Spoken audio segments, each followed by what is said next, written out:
하나님 말씀 보겠습니다. 구약성경 욥기서 42장 1절부터 17절까지 기록된 말씀. 42장. 욥이 여호와께 대답하여 이르되 주께서는 못하실 일이 없사오며 무슨 계획이든지 못 이루실 것이 없는 줄 아오니 무지한 말로 이치를 가리는 자가 누구니이까. 나는 깨닫지도 못한 일을 말하였고 스스로 알 수도 없고 헤아리기도 어려운 일을 말하였나이다. 내가 말하겠사오니 주는 들으시고 내가 주께 묻겠사오니 주여 내게 알게 하옵소서. 내가 주께 대하여 귀로 듣기만 하였사오나 이제는 눈으로 주를 배움나이다. 그러므로 내가 스스로 거두어드리고 티끌과 질 가운데에서 회개하나이다. 여호와께서 욥에게 이 말씀을 하신 후에 여호와께서 대만 사람 엘리바스에게 이르시되 내가 너와 내 두 친구에게 노하나니 이는 너희가 나를 가리켜 말한 것이 내 종 욥의 말같이 옳지 못함이니라. 그런즉 너희는 수소 7과 순양 7을 가지고 내 종 욥에게 가서 너희를 위하여 번제를 드리라. 내 종 욥이 너희를 위하여 기도할 것인즉 내가 그를 기쁘게 받으리니 너희가 우매한 만큼 너희에게 갚지 아니하리라. 이는 너희가 나를 가리켜 말한 것이 내 종 욥의 말같이 옳지 못함이라. 이에 대만 사람 엘리바스와 수아 사람 빌닷과 나아마 사람 소발이 가서 여호와께서 자기들에게 명령하신 대로 행하니라. 여호와께서 욥을 기쁘게 받으셨더라. 욥이 그의 친구들을 위하여 기도할 때 여호와께서 욥의 곤경을 돌이키시고 여호와께서 욥에게 이전 모든 소유보다 갑절이나 주신지라. 이에 그의 모든 형제와 자매와 이전에 알던 이들이 다 와서 그의 집에서 그와 함께 음식을 먹고 여호와께서 그에게 내리신 모든 재앙에 관하여 그를 위하여 슬퍼하며 위로하고 각각 캐시다 하나씩과 금고리 하나씩을 주었더라. 여호와께서 욥의 말년에 욥에게 처음보다 더 복을 주시니 그가 양 14,000과 낙타 6,000과 소 1,000결이와 암나귀 1,000을 두었고 또 아들 7과 딸 3을 두었으며 그가 첫째 딸을 여미마라 이름하였고 둘째 딸을 그시아라 이름하였고 셋째 딸을 게렌하북이라 이름하였으니 모든 땅에서 욥의 딸들처럼 아리따운 여자가 없었더라. 그들의 아버지가 그들에게 그들의 오라비들처럼 기업을 주었더라. 그 후에 욥이 140년을 살며 아들과 손자 4대를 보았고 욥이 늙어 나이가 차서 죽었더라. 할렐루야. 오늘은 2025년도 마지막 주일입니다. 원래는 한 해를 마무리하면서 교육 주제에 대한 총정리의 말씀을 전달해 드리는 것이 저의 목회 과정에 맞는 설교입니다. 그런데 올해는 이렇게 마지막 주일까지 교육 과정을 이수해야 할 정도로 정말 쉼 없이 달려와야 했습니다. 정말 여러분 모두 한 분 한 분 수고하셨다. 그렇게 칭찬 또 격려를 해드려야 할 것 같습니다. 일평생 여러분 이런 기회가 아니면 아마도 저도 그리고 여러분도 이렇게 욥기서를 처음부터 끝까지 공부해 볼 수 있는 기회, 또 설교해 볼 수 있는 기회, 또 여러분들은 설교를 들어볼 수 있는 기회가 아마 없었을 것이다. 그런 생각을 해보게 됩니다. 그렇게 생각을 한다면 2025년도는 정말 하나님께 감사가 넘치는 한 해가 아니었나 그런 생각을 하게 됩니다. 저도 그동안 개인적으로 무수히 욥기서 말씀을 읽기는 읽었지만 이렇게까지 깊은 뜻이 있었는가 미처 경험해보지 못했다라는 것입니다. 그저 성경을 읽는 과정에서 지나치는 내용일 뿐이었다라는 것이죠. 그러나 이번 욥기서는 그 누구도 아닌 바로 내 자신에게 주시는 하나님의 말씀이었다. 그렇게 개인적으로는 자부를 하게 됩니다. 아마 여러분도 다 개개인마다 그렇게 생각을 하시고 있을 것이다. 아니 또 그렇게 생각하셔야 정상이다. 그런 생각을 하게 됩니다. 여러분 모든 소설도 그렇고 영화도 그렇고 드라마도 그렇고 여러분 최종화 마지막 엔딩 장면이 항상 중요하잖아요. 그러니까 오늘 42장이 사실은 매우 중요하다라고 하는 겁니다. 그러니까 여러분 마지막 순간까지 귀한 은혜가 여러분들 가운데 임하게 되시기를 주 예수의 이름으로 축원합니다. 오늘은 여러분들에게 세 가지를 말씀드리려고 합니다. 첫 번째는 오늘 제목과 똑같은 내용입니다. 눈으로 뵙는 하나님이다 라는 겁니다. 눈으로 뵙는 하나님, 그게 무엇이냐? 여러분, 욥은 하나님의 뜬금없는 수많은 질문들을 받았을 때 의아했을 것입니다. 하지만 점점 하나님의 교육하심을 통하여서 깨닫게 되었더라 하는 것입니다. 자신이 어떤 존재인지를 알게 되었습니다. 자신은 하나님께서 지적하시는 바와 같이 무지한 말로서 자신을 어리석은 생각으로 드러내는 자에 지나지 않았다라는 것입니다. 그런데도 불구하고 하나님은 그러한 나를 외면하지 않으셨고 여전히 나를 베레모처럼 리워야단처럼 나를 귀하게 여기고 계셨더라 하는 겁니다. 왜? 하나님은 나를 그들처럼 귀하게 창조하셨기 때문에, 그렇게 귀하게 지으셨기 때문에 그렇더라 하는 겁니다. 이제 욥이 대답하고 있습니다. 그게 1절입니다. 자, 2절요. 주께서는 못하실 일이 없사오며 무슨 계획이든지 못 이루실 것이 없는 줄 아오니. 그렇습니다. 욥은 이제 하나님의 전지하심, 전능하심을 비로소 온전히 고백하고 있습니다. 여러분, 이 말이 예전에는 욥이 이런 사실을 믿지 않았다, 알지 못했다, 그런 의미가 아닙니다. 여러분, 예전에도 욥은요, 하나님이 전능하신 분이다, 하나님이 전지하신 분이다, 이 사실을 예전에도 욥은 알고 있었다라는 것입니다. 근데 예전에는 어떻게 알고 있었느냐? 귀로 들어서 알고 있었다라는 겁니다. 하나님은 전지하신 분이야, 하나님은 전능하신 분이야, 이것을 배워서 알고 있었다라는 겁니다. 들어서 알고 있었다라는 겁니다. 지식으로 알고 있었다라는 것입니다. 그런데 이제는 하나님의 말씀 안에서, 하나님의 교육하심 안에서 완전히 사로잡힌 자신의 모습을 통하여서 이제는 더 이상 무지한 말로 생각을 어둡게 하는 자가 아니라 진짜 겸손하게 순종하는 모습으로 이것을 정말 자세하게 받아들인다라는 겁니다. 정말로 내가 이것을 믿음으로 고백할 수 있다라는 겁니다. 여러분, 여기 2절 마지막에 나오는 내가 이것을 안다, 아오니라고 하는 이 말, 이 단어에 해당되는 원어는 야다. 이 야다라는 단어는 제가 여러분들에게 자주 설명드렸지요. 야다는 알다라는 단어입니다. 근데 이 단어는 그냥 들어서 아는 단어가 아니라 자기가 직접 체험해서, 체험을 통해서, 겪어봐서, 경험을 통해서 깨닫는 지식이다라는 거예요. 내가 이제 하나님을 진짜 경험해 보니까 알겠다라는 거예요. 하나님의 전지하심, 하나님의 전능하심을 내가 이제 경험해 봐서 알겠다라는 거예요. 야, 하나님 정말 능력이 있으시네요. 하나님 진짜 똑똑하시네요. 이걸 이제야 진짜 깨달아 알겠다라는 것입니다. 3절, 무지한 말로 이치를 가리는 자가 누굽니까? 나는 깨닫지도 못한 일을 말했고 스스로 알 수도 없고 헤아리기도 어려운 말을 했었습니다.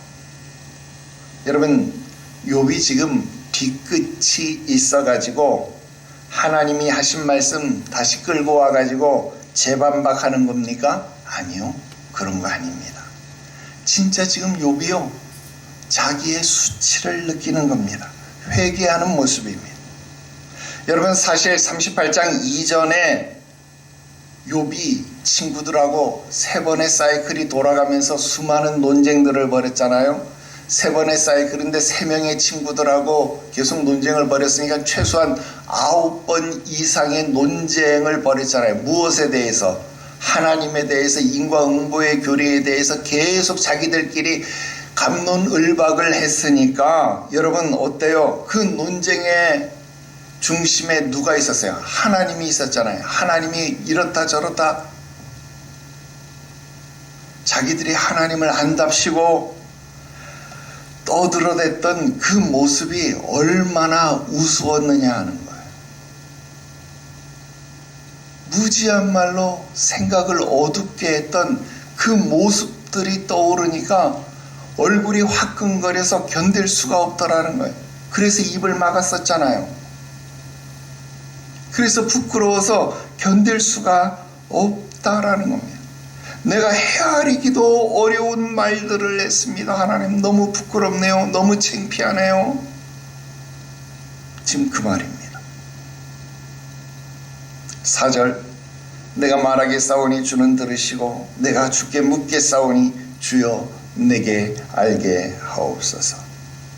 여러분, 하나님이 폭풍우 가운데서 욥에게 나타나신 이후 질문은 누가 했어요? 하나님이 했잖아요. 그런데 이제 욥이 하나님 앞에 묻겠다고 말하는 겁니다. 하나님만 질문하지 마시고요, 이제는 내가 질문할게요. 여러분, 이게 뭐예요? 하나님 앞에 대드는 겁니까? 도전하는 겁니까? 아닙니다. 하나님의 교육하심을 받고 보니까, 하나님의 지도하심을 이렇게 받고 보니까 내 무식함이 딱 깨어났잖아요. 그러고 보니까 너무 좋은 거예요. 다윗이 말한 것처럼 하나님의 말씀이 꿀송이처럼 송이꿀처럼 너무 달고 좋아서 하나님 또 들려주세요. 또 가르쳐주세요. 하나님, 나 궁금한 거 물어봐도 돼요? 하나님, 나 여쭤봐도 돼요? 하나님, 이제 내가 물어볼게요. 그동안 하나님의 기이하신 계획, 하나님의 의로우신 섭리에 대해서 내가 얼마나 무지했는지를 이제야 깨닫고 내가 하나님 앞에 물어보고 싶다는 거예요. 이제 내가 더 알고 싶다는 거예요. 하나님, 나 물어봐도 돼요? 하나님, 나 여쭤봐도 돼요? 지금 그 고백이 4절의 고백입니다. 그리고 나오는 9절이 바로 5절입니다. 내가 주께 대하여 귀로 듣기만 하였사오니 이제는 눈으로 주를 배웁니다. 내가 전에 하나님에 대해서는 아주 피상적으로 알았다는 겁니다. 아니, 더 솔직히 말하면 하나님이 나에게 지적하신 바와 같이 나는 무지한 말로, 무식한 말로 나의 생각이 어둡게 하는 그런 말, 내 스스로 나의 무지함을 드러내는 그런 말만 하는 자였다라는 겁니다. 그런데 이제 하나님의 교육하심을 받고 나니까 마치 하나님을 눈으로 보는 것처럼 분명히 알게 되었다는 것입니다. 하나님의 계획이 무엇인지, 하나님의 인도하심이 어떤 것인지 이제 알겠다라는 것입니다. 그렇습니다. 우리는 하나님의 섭리를 이해하고 나서야 하나님을 눈으로 뵙는 것 같은 탄성을 낼 수 있도록 하는 겁니다. 마치 부모의 사랑과 헌신을 모르던 자식이 자기가 결혼하고 자식을 낳고 자기가 부모가 되고 난 다음에야 그때 아버지가, 그때 어머니가 이랬었구나 라는 것을 뒤늦게 깨닫는 거죠. 그죠? 예전에는 중년, 노년의 마음을 헤아리지 못할 때가 너무나도 많습니다. 그런데 내가 그 나이가 되고 나서야 그걸 깨닫는 거예요. 내가 여러분들에게 종종 말씀드렸잖아요. 나는 더워서 에어컨을 막 트는데 아버지는 추워서 에어컨을 자꾸 끄는 거예요. 왜 저러시나? 자식이 더운데 그걸 못 참아주시나? 부모는 뼈꼬리 시린데 내가 나이가 들어서야 그거를 아는 거예요. 찬바람이 나에게 직접 오는 게 싫은 거예요. 그래서 여러분, 우리 어릴 때는 무풍 에어컨이 없었잖아요. 근데 그 세대가 자라나고 나서야 이거 바람 직접 오는 거 안 좋구나, 무풍 에어컨을 개발해야지. 그래서 무풍 에어컨이 나오는 거예요.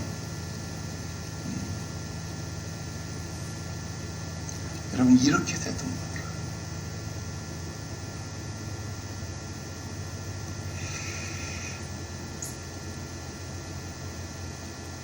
하나님을 귀로만 들었을 때는 하나님을 잘 알지 못한 거예요. 근데 하나님의 가르치심을 내가 직접 경험하고 난 다음에 하나님을 눈으로 보는 것처럼 깨닫게 된 것입니다. 6절. 그러므로 이제 내가 스스로 거두어드리고 티끌과 제 가운데서 회개하나이다. 여러분, 스스로 거두어드린다, 이 말은 거부하다, 뉘우친다, 이런 뜻입니다. 내가 하나님의 사랑과 섭리를 알지 못하고 성급하게 판단하고 무지하게 말했던 내 자신을 깊이 슬퍼한다라는 겁니다. 내가 젊어서 막 돌덩이, 쇳덩이를 소화시킬 수 있었을 때, 늙은 여자 전도사님이 소화제 사달라고 했을 때 왜 저러실까? 이거 이해 못했다 그랬죠. 나중에 내가 역류성 식도염이 생길 나이가 되었을 때 그때 그 여자 전도사님이 생각나가지고 후회가 돼가지고 내가 그 지역을 찾아가서 그 전도사님 찾아뵙고 손 붙잡고 죄송했어요. 용돈 드리고 나 용서해 주세요. 나 위해서 기도해 주세요. 그러고 돌아왔다.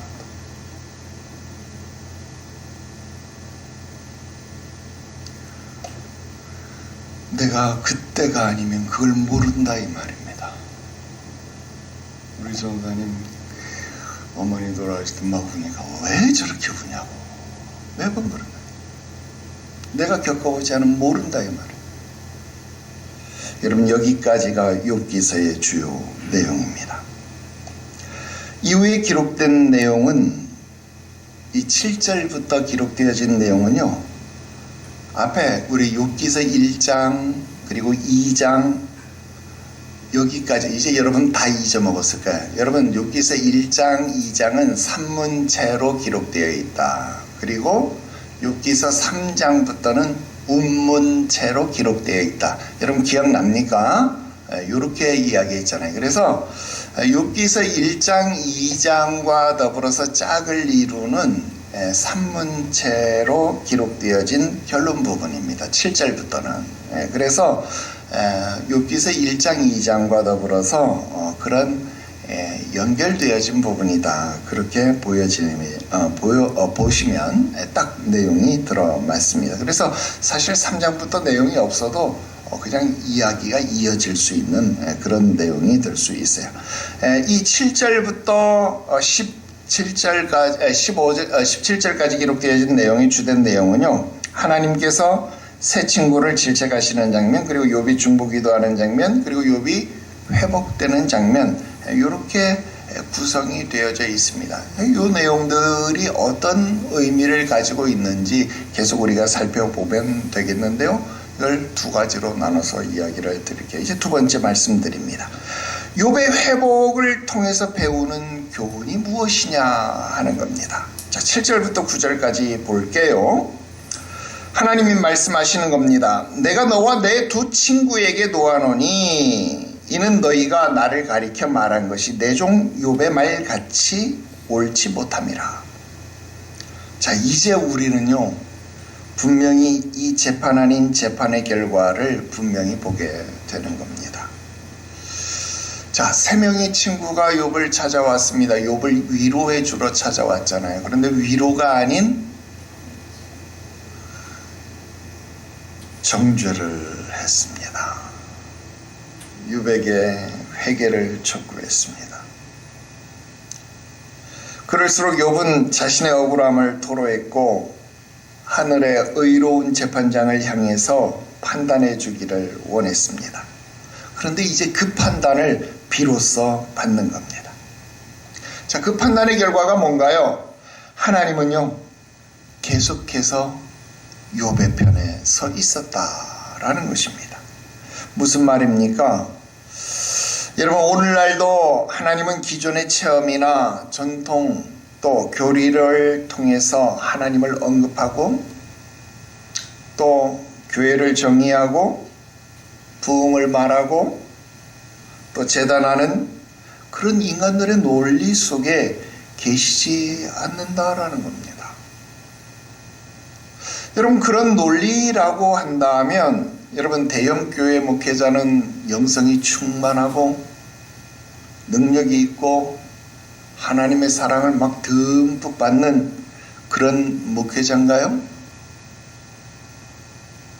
반대로 개척교회 목회자는 영성도 없고 능력도 없고 하나님께 미움을 받는, 그래서 속된 말로 찌질한 목회를 하는 그런 목회자인가요? 그런 외면을 받는 그런 목회자가 되는 건가요? 그런 논리라고 한다면 여러분, 대형 교회에는 하나님이 계셔서 날마다 부흥하고 성장하는 것이고 개척 교회에는 하나님이 안 계셔서 부흥하지 못하고 날마다 쇠퇴하고 때로는 개척 교회가 문을 닫고 여러분 없어지고 사라지고 여러분 그러는 것, 그런 결론에 이르는 것이 되지 않겠습니까? 여러분, 하나님은 새 친구처럼 이런 관습적이고 형식적인 신앙의 편에 서 있지 않더라는 겁니다. 반면 욥처럼 온몸을 던져서라도 몸부림치는 그런 기도를 들으시고 찾으신다라는 겁니다. 시편 51편 17절에 하나님의 구하시는 제사는 상한 심령이라 하나님이여 상하고 통이하는 마음을 주께서 멸시치 아니하시리이다 그랬습니다. 자, 8절 계속해서 보세요. 하나님은 욥에게 새 친구를 위하여 중보와 속죄를 위한 번제를 드리도록 명령하십니다. 여러분, 아마도 욥에게 이처럼 통쾌한 복수의 순간이 또 있었을까요?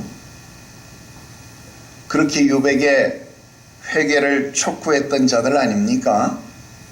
그런데 이제는 반대로 그들이 욥에게 찾아와서 자신들을 위해서 속죄의 번제를 드려달라 그렇게 말하고 있습니다. 다윗이 말했던 것처럼 원수의 목전에서 내게 상을 베푸시고 기름으로 내 머리에 바르셨으니 내 잔이 넘치나이다. 여러분, 지금 아마 욥이 그런 경험을 하고 있지 않을까요? 아마 나라면 충분히 그 순간을 만끽했을지도 모르겠습니다. 봐라, 내가 맞았지? 응? 내가 뭐라 그랬어? 내가 그렇게 말할 때 들은 척도 안 하더니 꼴 좋다. 아마 그랬을지도 모릅니다. 욥이 그랬는지 안 그랬는지는 모르겠어요. 그런데 욥은 그저 묵묵히 친구들을 위해서 기도할 뿐입니다. 성경에 기록되지 않은 것을 상상하고 싶지는 않습니다. 성경에 기록된 것만을 분석해 보려고 합니다. 여기서 주목해야 될 것은요, 이런 것을 주목하려고 하는 것이 아니라 욥이 어떻게 회복되어졌는지, 욥이 회복되어진 시점을 보자 하는 겁니다. 여러분, 10절 말씀에 욥이 그의 친구들을 위하여 기도할 때 여호와께서 욥의 공경을 돌이키시고, 욥이 친구들을 위하여 기도할 때 욥의 공경을 돌이키셨다. 또 여호와께서 욥에게 이전 모든 소유보다 갑절이나 주셨다. 여러분, 10절은 바로 그 시점을 기록해 주는 구절이다라는 겁니다. 여러분, 지금 이 앞에서 욥이 귀로만 듣던 하나님을 눈으로 경험했잖아요. 눈으로 뵙는 경험을 했잖아요. 즉 전지전능하신 하나님, 섭리하시는 하나님을, 이끌어 가시는 하나님을 깨닫고 그 사랑을 경험했음에도 불구하고 지금 욥의 상황이 나아졌나요? 아니요. 여전히 욥은 병들어 있습니다. 여전히 욥은 삶의 공고함 가운데 있더라는 겁니다. 그런데 욥이 친구들을 위하여 기도할 때에 그때서야 비로소 욥의 환난이 갑절의 축복으로 바뀌었다는 겁니다. 여러분, 이것을 주목해야 합니다. 여러분, 삶의 회복을 일으키는 첫 단계이자 최종 완성 단계, 최종 단계가 바로 용서입니다. 가장 힘들고 가장 어려운 일입니다. 그래서 사람들이 회복이 잘 안 돼요. 나도 이게 잘 안 됩니다. 용서가 잘 안 돼요.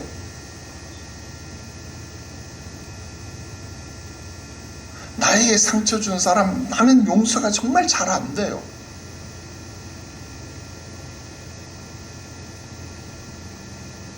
사실 욥에게 친구들이 행한 일 정말 몹쓸 짓입니다. 상처에 소금을 뿌리는 그런 짓들입니다. 정말 인간적으로 못된 짓입니다. 여러분, 엘리바스는 나이값도 못하고 자기가 나이 많은 것을 벼슬도 아닌데 그 권위로 욥을 짓누르지 않았습니까? 여러분, 이런 사람 얼마나 주변에 많은가요? 한 줌도 안 되는 권력 가지고 백기항복을 요구합니다. 빌닷은 욥의 자녀들의 죽은 이유가 그들의 죄악 때문이라고 막말하지 않았습니까? 야, 너희들 언제까지 참을래? 우리 언제까지 욥에게 좋은 말만 해야 되는 거야? 이제 참지 말자. 욥에게 바른 것 말해주자. 그러고 욥에게 아주 직접적으로, 야, 네 자식 죽은 거 네 자식 죄 때문이야. 이렇게 쓴소리라고 하지 않았습니까? 너가 가난한 이유, 너가 아픈 이유, 너가 망한 이유 다 너 죄 때문이야. 너 가게도 작고 사업도 못하고 너가 벌어놓은 돈도 없잖아. 그건 네 죄 때문이야. 이렇게 말하는 겁니다. 야, 너 교회도 작잖아. 너 목회도 못하잖아. 너 성도도 없잖아. 그건 너 능력 없어서야. 이렇게 말하는 겁니다. 소발은 어떻게 말했습니까? 야, 악인이 망하는 거 다 이유가 있어서야. 이렇게 말하지 않았어요? 다 같은 맥락에서 말한 거 아닙니까? 여러분, 엘리바스, 빌닷, 소발, 이들이 정말 욥의 친구 맞습니까? 정말 욥에게 막역한 친구들 맞습니까? 와서 욥에게 이런 말 하는 게 진짜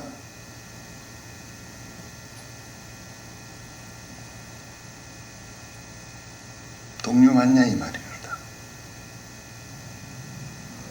그런데 이런 자들을 용서하는 게 쉽나요? 그들을 위해서 속죄의 번제를 드려주는 게 쉬울까요? 그런데요, 하나님이 그 일을 욥에게 시킵니다. 왜 그랬을까요? 여러분, 욥이 새로운 사명자로 살게 하는 또 다른 교육이기 때문에 그렇습니다. 여러분, 내가 교육학자라 그런 게 아니라 하나님은 정말 멋있는 교육가이십니다.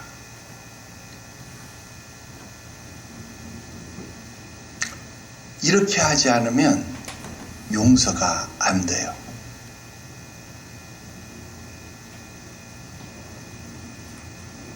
너 그들을 위해서 제사장이 되라.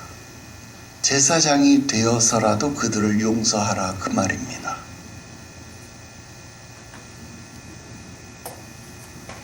나보다 나를 더 잘 아시는 하나님이시기 때문에 그냥은 그들을 용서 못할 걸 아시기 때문에 제사장이 되어서라도 그들을 용서하라는 겁니다.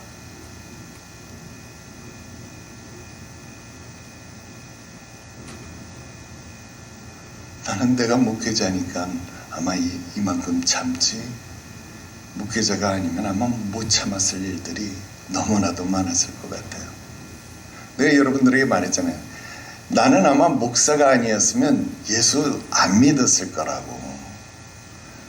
나는 우리 권사님들 새벽 기도하는 거 정말 존경스럽다고. 나는 내가 목사 아니었으면 평생 새벽 기도 안 했을 거라고. 나는 내가 목사가 아니었으면 평생 주일날 교회도 안 갔을 거라고. 여러분 얘기했잖아요. 나는 꿈이 파일럿이라고, 비행기 조종사라고.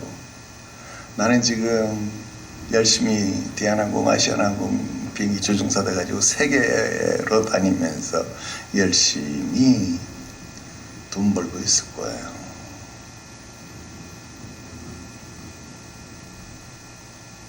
그랬으면 저기 지옥의 가장 따뜻한 가장 뜨거운 아랫목에 내 자리가 예비되어져 있을 것이다, 이 말입니다. 하나님, 나보다 나를 잘 아시는 하나님이 미리 뜨거운 맛 여기 좀 보게 하시고 주의 종으로 픽업하시잖아요. 여러분, 삶의 회복 순서도 주목해 볼 수 있습니다. 여러분, 10절에 소유가 갑절에 회복되었다, 이 말은 총론적인 표현뿐이고요. 구체적인 표현은 그 다음부터입니다. 11절 보세요. 가장 먼저 회복된 것은요, 사회적 관계가 회복되었습니다. 자, 욥이 환난을 만났을 때 그를 버리고 떠나갔던 형제 자매들 그리고 지인들이 그에게 돌아왔습니다. 근데 그것보다 더 빠른 건 뭐가 회복됐어요? 새 친구가 먼저 돌아온 거 아닙니까? 새 친구가 와서 야, 우리 위해서 대신 제사 지내줘 이랬으니까, 잃었던 친구가 회복됐으니까 사회적 관계가 제일 먼저 회복된 거겠지요. 그를 비난했던 새 친구들이 중보기도 요청하고 회개 먼저 요청했으니까 이게 어쩌면 가장 빠른 관계 회복 아닐까요? 참고로 여기 이 캐시타를 주었다. 여러분, 이 캐시타는요, 족장 시대에만 존재했던 이 돈의 단위입니다. 우리 나중에 보면 메세겔 하잖아요. 세겔이라는 단위가 나오잖아요. 근데 그 세겔보다 조금 더 큰 단위의 돈이 이 캐시타라는 돈이에요. 그러니까 여러분 그냥 이 캐시타가 뭔가 하고 여러분 궁금해할까봐 참고로 말씀드려요. 그러니까 세겔과 똑같은 그런 돈의 단위다. 그 정도만 생각하고 지나가십시오. 자, 그다음 12절 보니까, 자, 사회적 관계가 회복되고 난 다음 무슨 게 회복되느냐? 경제적 회복이 따랐다라는 거예요. 재산이 환란 이전보다 더블로 회복되어졌다. 양이 14,000마리, 낙타가 6,000마리, 소가 1,000마리, 암나귀도 1,000마리. 꼭 이전보다 갑절로 됐다. 여러분, 여기서 갑절로 됐다. 우리 성경 공부하면서 많이 공부했죠. 갑절은 꼭 갑절이 됐다, 그 의미일까요? 아니면 어떻게 됐다는 의미일까요? 그냥 더 많아졌다라는 의미다, 이 말이에요. 더 많아졌다. 자, 예전에 밭만 있을 때에도 1장에서 보면 욥은 동방에 거부였다, 이런 소문이 있었죠. 그죠? 근데 지금 갑절로 많아졌으니까 동방에서만 거부가 아니고 천하의 거부였다, 그래도 되겠죠. 여러분, 소문난 부자가 되었다라는 뜻이 될 겁니다. 자, 그 다음 13절부터 15절까지는요, 가정의 회복이다라는 거예요. 자, 자식의 수는요, 환란 이전이나 지금이나 똑같아요. 자식이 똑같이 10명이에요. 자, 그런데 환란 이전에는 자식의 이름이 거론이 됐어요, 안 됐어요? 없었습니다. 그런데 환란 이후에는 자식의 이름이 거론이 됩니다. 그런데 아들의 이름은 없지만 딸들의 이름이 거론이 되고 있습니다. 첫 번째 딸이 여미마, 둘째가 굿시야, 셋째가 게렌하프, 이렇게 되어져 있습니다. 자, 그러면 이름이 거론됐으면 이름이 거론된 이유가 있을 것이다 라는 겁니다. 첫 번째 딸 이름이 여미마. 이 여미마라는 이름의 뜻은요, 그 이집트의 비둘기 종류, 이집트 비둘기의 이름입니다. 그러니까 아마 첫 번째 딸의 눈이 그 비둘기 눈처럼 똘망똘망 예뻤던 것 같아요. 그래서 여미마. 그다음 두 번째 딸 구시아. 이 구시아는 종교 의식에 사용되던 계피나무의 일종입니다. 그러니까 아마 계피나무에서 나는 그런 좋은 향기처럼 뭐 향기가 나는 딸, 뭐 그런 의미겠죠. 그다음 세 번째 게렌합북. 게렌합북은 문자 그대로 해석하면 물감뿔 이런 뜻입니다. 물감뿔.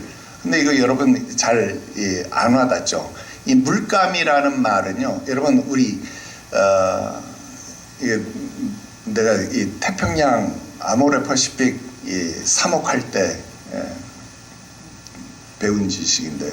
여러분 아이섀도우 있잖아요. 이 눈화장. 이게 최초로 시작된 데가 어느 나라인지 압니까? 이집트입니다. 이집트인데 왜 이게 이집트에서 시작됐을까요? 파리를 쫓기 위해서. 파리.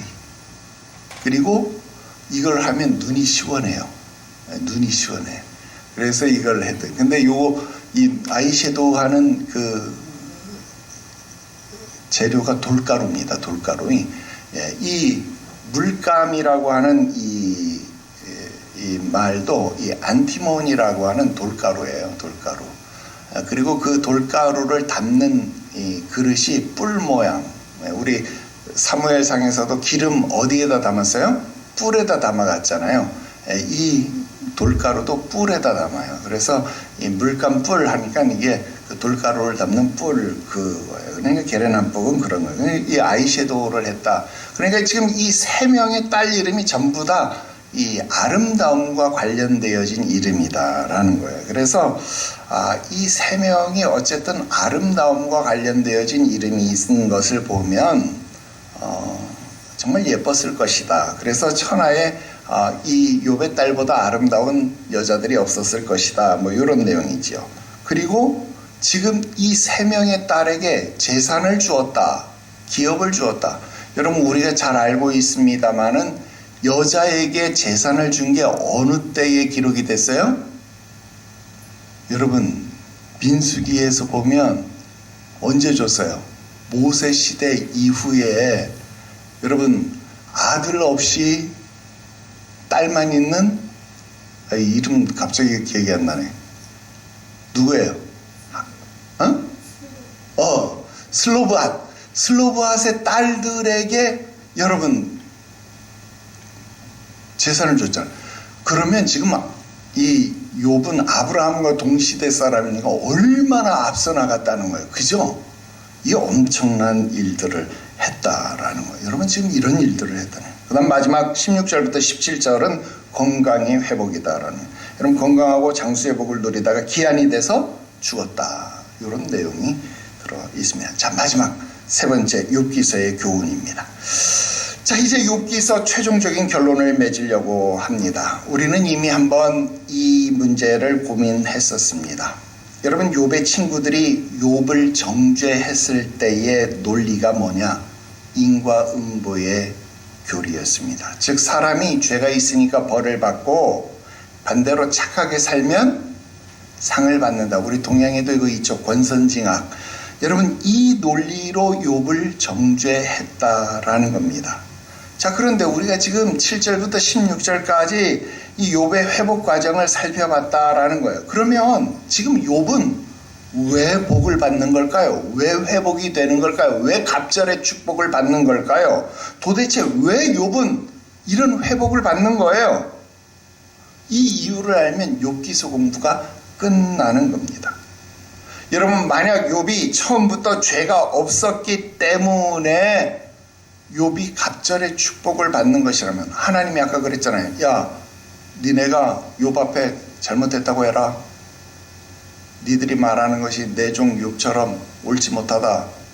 그랬으니까 욥이 죄가 없는 거잖아요. 그러면 욥이 처음부터 죄가 없었기 때문에 이렇게 갑절의 축복을 받는 것이라고 한다면 여러분 욥기서는 처음부터 욥은 착하게 살았기 때문에 복을 받는 것이다. 여러분 이 논리로 끝나는 거잖아요. 여러분 그것을 가르쳐 주려고 지금 우리가 42주 동안 절기교육도 다 패스하면서 오늘날까지 지금 달려온 거예요. 그거 가르쳐 주려고 그거 귀로만 들어도 충분한 거잖아요. 세상적 지식으로도 굳이 하나님 안 믿어도 동양에서도 권선징악을 말하는데 충분히 배울 수 있는 건데 왜 그것을 우리가 배우려고 이렇게 애를 쓰면서 지금까지 달려왔느냐 이 말입니다. 그거 아니면 6절에서처럼 여러분 욥이 회개했기 때문에 욥이 회복되고 욥이 회개했으니까 갑절의 축복을 받은 건가요?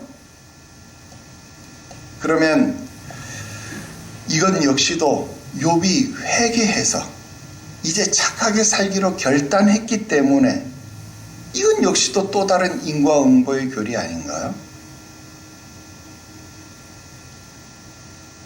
여러분, 하나님은 그것을 가르쳐 주려고 오묘한 것을 깨닫게 하시는 폭풍우 가운데서 욥에게 나타난 것이 아니다 그 말입니다. 자, 여러분, 욥은 동방의 의인이었습니다. 거부였습니다. 한마디로 잘 나가던 신앙인이었어요. 그러던 그에게 어느 날 어려움이 찾아왔습니다. 이전에 그는 자신의 삶 속에서 왕과 같은 삶을 살았습니다. 젊은이들은 몸을 숨겼고 노인들은 자리에서 일어났으며 권력자와 유지들은 입을 가리는 그런 모습 말입니다. 하지만 그는 한순간에 하녀들에게 비루한 자들에게도 부탁을 해야 하는 처지, 조롱을 받아야 하는 그러한 자리까지 내려가야 했습니다. 친구들에게 정죄를 받고 가족들에게 버림을 받는 그런 자리에 이르렀습니다. 몸은 병들었고 살아갈 기운조차 사라졌습니다. 차라리 죽는 게 낫겠다라고 결심을 해야 하는 그런 처지, 그런 상황이 되어버렸습니다. 욥은 억울했습니다. 재판을 받고 싶었습니다. 왜냐? 여러분요, 욥이 가장 인과응보의 교리의 신봉자였기 때문에 그렇습니다. 친구들은 지금 나보고 야 욥, 너 잘못 살았기 때문에 이런 고난 받는 거야 라고 말을 했지만 사실은 욥은요, 자기 스스로 내가 바로 살았기 때문에 나는 이런 벌을 받으면 안 돼라고 그 누구보다도 외치고 싶었기 때문에, 항변하고 싶었기 때문에 억울한 것이었습니다. 그렇기 때문에 떳떳했습니다. 그래서 재판을 받고 싶었습니다. 그래서 하나님과 한판 붙고 싶었습니다. 예전에 자기가 동방의 거부였던 이유는 자기가 똑바로 살았기 때문인 것입니다. 내가 의롭게 살았기 때문에 당연히 나는 복을 받을 수밖에 없는 사람이었던 것입니다. 내가 건강하게 살고 있을 때 그것은 내가 열심히 운동하고 또 내가 열심히 살았기 때문에 당연히 나는 부자로, 나는 당연히 건강하게 살아야 되는 것 아니냐, 그렇게 생각했다라는 것입니다.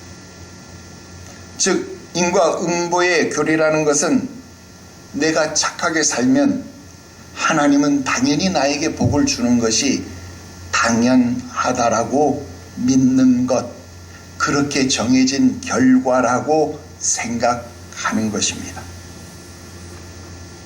이것이 폭풍우 속에서 하나님을 믿기 전 욥이 가진 신앙이었습니다. 즉 귀로만 듣던 하나님을 아는 욥의 신앙입니다.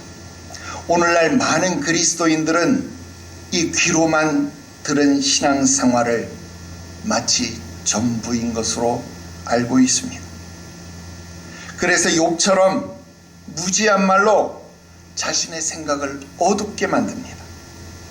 또한 새 친구들처럼 남에게 자신의 기준을 가지고 재단하고 정죄하고 무수한 돌팔매질을 합니다.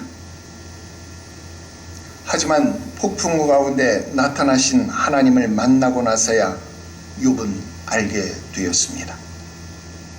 내가 어떻게 사느냐에 따라서 나의 삶 속에 길, 흉, 화복이 정해지는 것이 아니라 하나님이 어떻게 섭리하시고 어떻게 이끄시느냐에 따라서 나의 삶 속에 길, 흉, 화복이 변하는 것이라는 것을 깨닫게 된 것입니다. 그러므로 주신 이도 여호와시고 취하여 가시는 분도 여호와시라는 것을, 그래서 여호와는 찬송을 받으실 수밖에 없구나라는 사실을 깨닫게 된 것입니다.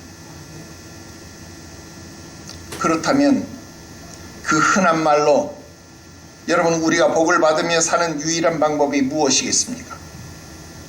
해피엔딩으로 끝나는 방법이 무엇이겠습니까? 그것은 하나님과의 관계를 온전히 하는 것입니다. 욥기서의 교훈은 바로 그것입니다. 무지한 말로 어설프게 남을 정죄하며 가르치려고 들려는 것이 아니라 그의 잘함을 격려하고 용기를 북돋는 것입니다. 물론 여기서 그의 잘함과 용기를 북돋는 것은 일반적인 것 말하는 것 아니라 신앙의 잘함과 용기를 북돋는 겁니다. 마치 철로 역정에서 크리스천과 소망씨가 그 관계 속에서 서로를 격려하는 그것 말입니다. 이게 서로를 용납하는 겁니다. 주께서 우리를 용납하심이 바로 이것입니다. 하나님이 우리를 선택하셨다라는 그 하나의 사실만 가지고 우리를 용납하시는 것입니다. 그러므로 그 은혜가 한량 없으신 겁니다. 여러분, 의인이 욥처럼 의인이 고난을 당합니다. 왜 고난을 당할까요? 그 고난 속에서 억울해할 일이 아닙니다. 의인이 고난을 당하고 있습니까? 의롭다고 생각하는 여러분들이, 바르게 살아왔다고 생각하는 여러분들이 지금 고난을 당하고 있습니까? 그것은 지금 여러분들이 하나님을 바라보지 못하고 있다는 증거입니다. 십자가의 체험을 잊었다라고 하는 증거입니다. 그러므로 고난 가운데 있을 때에는 원망하지 말고 주를 만날 기회라고 생각해야 합니다. 나에게 고난을 주는 이들을 축복하고 용서하십시오. 그러면 회복이 시작됩니다. 귀로만 듣던 하나님을 눈으로 뵙는 하나님으로 간증할 수 있게 되기를 주 예수의 이름으로 축원합니다. 2025년 한 해 동안 정말 수고 많으셨습니다. 기도 드립시다. 거룩하신 하나님 아버지, 2025년도 한 해 동안 욥기서를 통하여 우리에게 정말 오묘하신 일을 깨닫게 하시는 폭풍우 속에서 말씀하여 주심을 감사합니다. 우리의 무지함을 깨우쳐 주시느라, 우리의 무지함을, 우리의 어두운 생각을 밝게 깨우쳐 주시느라 우리에게 말씀하여 주신 것을 감사합니다. 잊었던 십자가의 체험을 알게 하시고 주의 얼굴을 구하게 하시고 주를 만나게 하셨사오니 감사합니다. 내가 바로 살았기 때문에 복을 받는 것이 아니라 하나님이 나를 바라보심으로, 하나님이 나를 사랑하심으로, 하나님이 나를 향하심으로 그 은혜를 인하여 살아가는 것임을 알게 하시옵소서. 그 은혜를 감사하는 우리와 우리 가정, 우리 교회 되게 하시옵소서. 예수님의 이름으로 기도드리옵나이다. 아멘. 아멘.